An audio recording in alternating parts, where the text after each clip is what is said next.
ये तो हम सभी जानते हैं कि इस धरती लोक पर हर कोई जन्म लेता है और फिर मृत्यु को प्राप्त हो जाता है।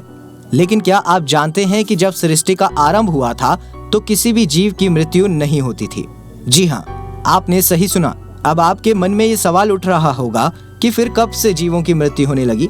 तो आपको ये जानकर हैरानी होगी कि इसके लिए मृत्यु को जन्म लेना पड़ा।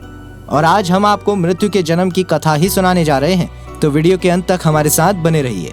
दोस्तों, भगवान सदाशिव ने जब ब्रह्मा, विष्णु और महेश की उत्पत्ति की तो उन्होंने सृष्टि रचना का भार परमपिता ब्रह्मा को दिया और तभी से ब्रह्मा जी इस सृष्टि के निर्माण में लग गए।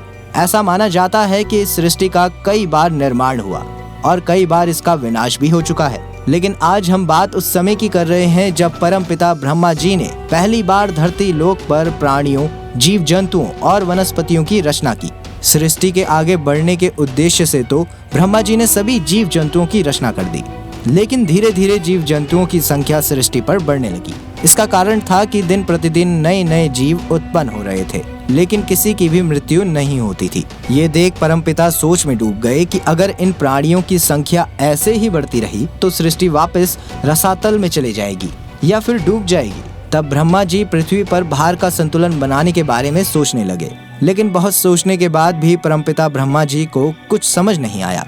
तो उन्हें क्रोध आ गया और उसी क्षण उनके क्रोध से अग्नि प्रकट हो गई। तब ब्रह्मा जी ने उस अग्नि से पृथ्वी के समस्त प्राणियों का संहार करने का ठान लिया। उनके ऐसा निर्णय लेते ही वो अग्नि सभी दिशाओं में फैल गई और उसने संपूर्ण जगत को जलाना शुरू कर दिया। उधर इस तरह सभी जीवों को अग्नि में भस्म होता देख सभी देवता चिंतित हो उठे। तब भगवान शिव ब्रह्मा जी के पास गए और बोले, हे ब्रह्मदेव, आप सृष्टि का इस तरह विनाश क्यों कर रहे हैं?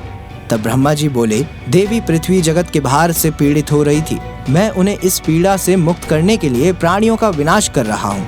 तब भगवान शिव ने ब्रह्मा जी से प्रार्थना की कि हे ब्रह्मदेव, आप इस क्रोध अग्नि से प्राणियों के साथ साथ पेड़ पौधे, नदियाँ, पर्वत आदि भी भस्म कर रहे हैं। इसलिए आप अपने इस क्रोध अग्नि को रोकिए और प्राणियों के विनाश का कोई दूसरा उपाय सोचिए।